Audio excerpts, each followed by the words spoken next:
Salut à tous, ici Plan de Vie, j'espère que vous allez bien. Donc aujourd'hui, on se retrouve pour une nouvelle vidéo qui sera en deux parties. Dans la première partie, je vais parler du copinage, de qu'est-ce que en fait dans un adolescent, en général dans les jeunes, on a en fait pour en fait s'aventurer dans les copines, tout ça et avoir des relations. Et en même temps, je vais parler de quand en fait j'étais dans cette situation. Et dans la deuxième partie, je vais parler aussi de comment en fait j'ai donné ma vie à Jésus et que maintenant, comment en fait je procède maintenant. Si vous avez entre 15 et 20 ans dans cette tranche-là, ça va permettre aussi de montrer à vos parents quelle est en fait votre manière de penser par rapport à ce sujet. Et comme ça, ils vont savoir en fait qu'est-ce que vous avez dans la tête, tout simplement. Donc, vous pouvez montrer cette vidéo à vos parents, comme ça ils seront contents de savoir. Donc en fait, tout simplement, le copinage, qu'est-ce que c'est? En fait, c'est une manière en fait d'aller fréquenter des filles, dans le cas contraire des gars et des filles, enfin voilà. Et en fait, c'est de faire en sorte de combler en fait ce vide qu'on a intérieurement et même par rapport à l'influence dans le sens que quand on voit notre bande de potes, ils ont plein de copines et tout, ou des copains, en fait ça nous influence à se dire que ah bah tiens moi je suis tout seul, faut que je fasse pareil et que moi aussi je m'aventure là-dedans pour combler ce vide que j'ai en moi. Et en fait, je vais vous expliquer maintenant comment moi tout s'est passé. En fait, de base, je suis né d'une famille chrétienne que ma maman nous a tous inculqué enfin la parole de Dieu et tout. Et tout s'est en fait passé par rapport à mon année je dirais, entre première et terminale. Comment en fait ça s'est fait. En fait, ça s'est fait par rapport à comment en fait j'étais avec mes amis et tout, et on avait beaucoup tendance à parler de filles, tout ça. Ouais, vas-y, ah moi je vais aller voir une telle fille et tout. Ah tiens, t'as le snap de cette fille et tout, vas-y, elle est belle et tout. Enfin, toutes ces paroles-là, en fait, ce que ça a fait en moi, c'est que ça a tout simplement créé en fait ce désir de satisfaire en fait ma chair et au final de m'aventurer là-dedans. Alors que pour moi, je n'en avais pas forcément besoin. Donc en fait, tout simplement, j'ai commencé à faire dans ma part des choses, aller fréquenter des filles, envoyer des messages et tout. Donc en fait, le copinage, moi, ça a commencé à partir de 17 ans à peu près. Et c'est là qu'en fait tout a commencé et j'ai commencé à m'aventurer dans les copines et tout pour satisfaire ma chair. Comment je pourrais dire? En fait, c'est par rapport à l'influence. Dans le sens que on avait vraiment des discussions qui tournaient par rapport à ce sujet, que en fait dans ma tête je me suis dit ah bah tiens moi aussi je vais commencer à chercher des copines, alors que en fait au fin fond de moi j'en avais pas forcément besoin, mais comme je voyais le mouvement, c'est là que je me suis dit bon, il faut que moi aussi je cherche une copine et que bon voilà je fasse mes choses quoi.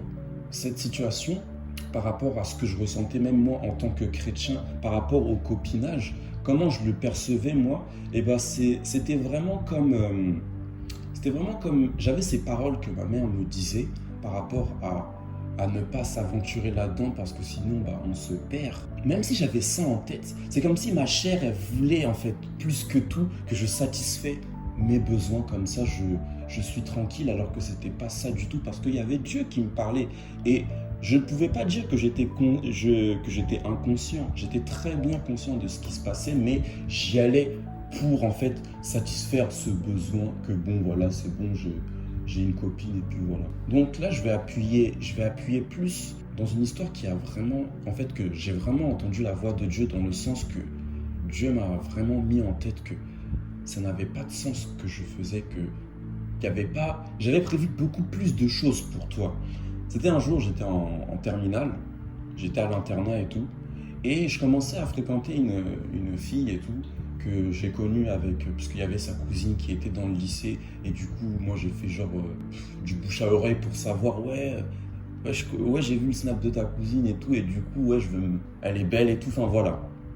On a commencé à se fréquenter et tout se passait bien, on discutait, enfin voilà, on passait des bons moments en quelque sorte. En tant que chrétien, ce que je ressentais, c'est que pour ma chair, dans mon point de vue de ma chair, c'était tout bien et tout, mais en vrai, dans ma tête, je me disais, mais ça n'a pas de sens ce que tu fais, parce que tu sais dans tous les cas que ça va jamais aller, parce que déjà, si tu te dis dans ta tête que bon, ouais, cette fille, je vais la présenter à ma mère, rien ne va se passer parce qu'elle n'a pas ces valeurs que j'ai de chrétien. Donc, ça va que aller de mal en mal et cette relation ne va pas durer. J'étais un peu mitigé dans le sens, mais il y avait vraiment ce sentiment de regret qui me disait mais ça ne sert à rien ce que tu fais. J'aimerais en fait adresser un petit message pour les parents par rapport à cette situation que leur enfant est confronté à ça au copinage.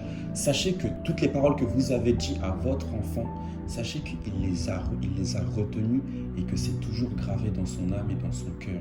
Donc là, je continue l'anecdote. Donc avec la fille, bien sûr. On continue à se fréquenter et tout. On était là, ça avait duré, bon, je précise les jours. Ça avait duré un jour. On était là, on s'était vus, voilà. Vers le clair, on s'était posé et tout. On parlait. Quand je suis rentré à l'internat, j'ai vraiment eu ce sentiment que vraiment, Marco, ce que tu fais, ça n'a pas de sens.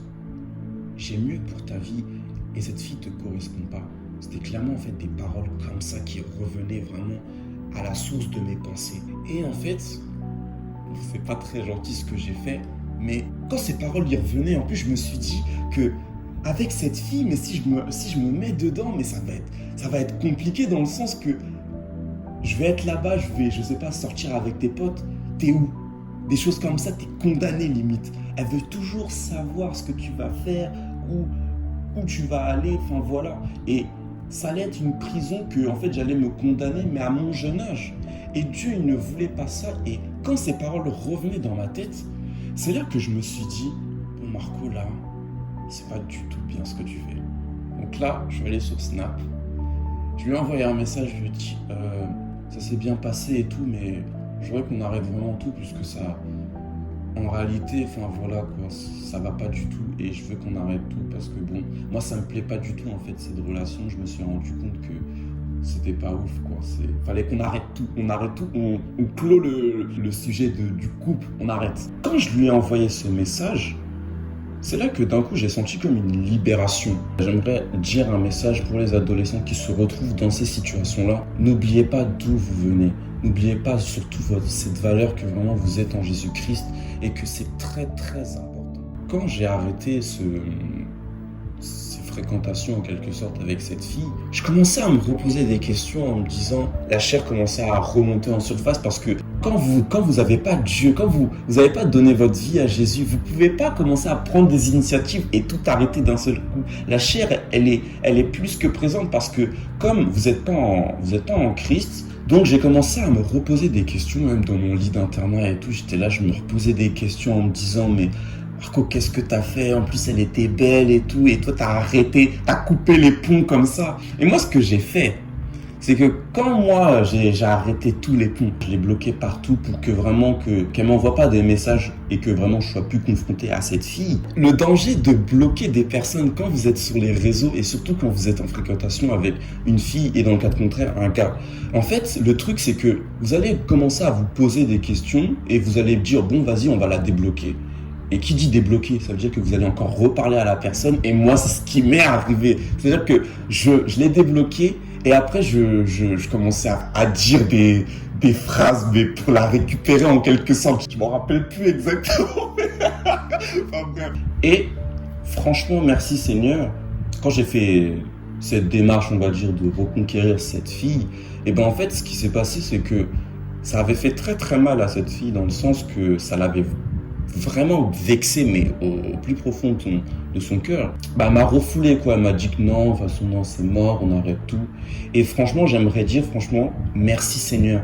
Parce que si cette fille, elle m'aurait pas refoulé, ça se trouve que maintenant, à 19 ans, je serais encore avec cette personne. Je serais emprisonné dans cette relation, mais qu'au final, en moi, ça me ferait pas du bien. Et même en tant qu'enfant de Dieu, je me dirais, mais Marco, c'est pas bien ce que tu fais et pour te sortir de là, ça va être compliqué. Quand cette relation s'est finie et que je lui ai envoyé des messages pour me racheter et qu'au final, elle m'a remballé, faut savoir que en fait, ce que j'ai fait, c'est que du jour au lendemain, j'ai complètement tout arrêté et j'ai su que en fait, ça lui avait fait vraiment beaucoup de mal et j'ai fait en sorte, en tant qu'enfant de Dieu, c'est revenu à la source au moment en fait que je me suis excusé de ce que j'ai fait parce que ça se fait pas, puisque j'ai coupé tout de suite comme ça les ponts et je ne savais pas ce que la personne pensait et qu'est-ce qu'elle avait ressenti au moment où on s'est rencontrés, en sachant que ça se trouve que ça a créé quelque chose en elle de pas bien et vraiment, jusqu'à maintenant, bon, je suis vraiment désolé. Mais du coup, cette situation, elle m'a fait vraiment prendre conscience que ce que j'avais fait quand j'ai tout arrêté, c'était pas bien et qu'il fallait que je m'excuse. Mais cette situation, elle a voulu encore se reproduire avec une autre fille. C'est-à-dire que j'étais là et tout, c'est une fille dans mon internat aussi que, en fait, elle venait quelques fois dans le lycée. Et du coup, moi, je la voyais, elle était belle et tout, enfin voilà. Je lui ai envoyé des messages et tout pour voilà, qu'on discute et tout. Mais cette fois, ça a été très différent dans le sens que on parlait et tout, on s'envoyait des messages et tout. Et vraiment, quand au moment où on devait concrétiser la chose pour se mettre ensemble, c'est là que toutes ces paroles que le Seigneur m'avait dit par rapport à ce que je faisais avec l'autre fille, c'était pas bien et que si je reproduis la même chose avec cette fille, ça allait être encore pire. Je me suis dit non, que je n'accepterai pas de me mettre avec cette fille, que je ne vais pas reproduire encore des erreurs, mais pire, et que ça m'aurait suivi jusqu'à maintenant. Donc ce que j'ai fait, c'est que j'ai complètement arrêté et quand elle m'avait posé la question si qu'on concrétise cette relation, je lui ai dit non. Je ne regrette pas du tout d'avoir dit non, justement, je lui ai dit non parce que sinon j'allais vraiment tomber dans le péché et ça allait être vraiment compliqué dans ma vie. Donc je tenais à dire aussi par rapport à cette situation que quand vous êtes dans des tentations et que dans la première tentation que vous avez été par rapport à cette fille ou pour un gars, que vous vous retrouvez encore à refréquenter une autre personne pour justement concrétiser cette relation, dites-vous justement que c'est fait exprès dans le sens que le diable, il revient en force pour vous faire tomber et pour que vous regrettez toute votre vie et que tous les projets que Dieu avait pour vous, qu'ils ne s'accomplissent pas. Donc, dites-vous que cette deuxième opportunité que le diable veut mettre, dites-vous que là, dites non. Soyez vraiment ferme dans votre décision, tout en respectant la personne et sans être brusque comme moi et tout couper les plombs comme j'ai fait. Mais ça m'a servi dans le sens que, je ne suis plus dedans et je remercie le Seigneur. Soyez ferme quand vous êtes dans des situations comme ça. Vous pouvez sortir de ces situations. Vraiment, invoquez le Saint-Esprit. Priez dans le sens que même si vous êtes dans cette situation-là, que la fille ou le garçon, ils se disent « Ah ouais, en fait, non, je veux pas du tout » et que ça soit elle qui prend la décision de tout arrêter. Priez dans ce sens-là si vous êtes vraiment dans la culpabilité. Et le Seigneur, vous allez voir, il va décanter une situation pour que la personne vous refoule. Donc, j'ai un message pour les mamans qui vont regarder cette vidéo, dans le sens que vraiment, le diable, il agit partout. C'est-à-dire qu'il agit au collège, au lycée, université, partout. Dans le sens que même si votre enfant, au tout début, il ne prend pas forcément soin de soi, de lui, et que, quand il arrive au lycée, au collège, il voit une fille ou un garçon, si c'est une fille, qui lui plaît, dites-vous que s'il commence à prendre soin de lui et qu'il commence à avoir une attitude différente à la maison, ayez un suivi avec vos enfants. C'est-à-dire ne les lâchez pas en vous disant que il est là, il est au collège et tout, il grandit et tout, on va le laisser et tout. Ne vous dites pas ça. Parce que le Seigneur, il a des projets pour votre enfant et ces projets, c'est des projets de bonheur et non de malheur.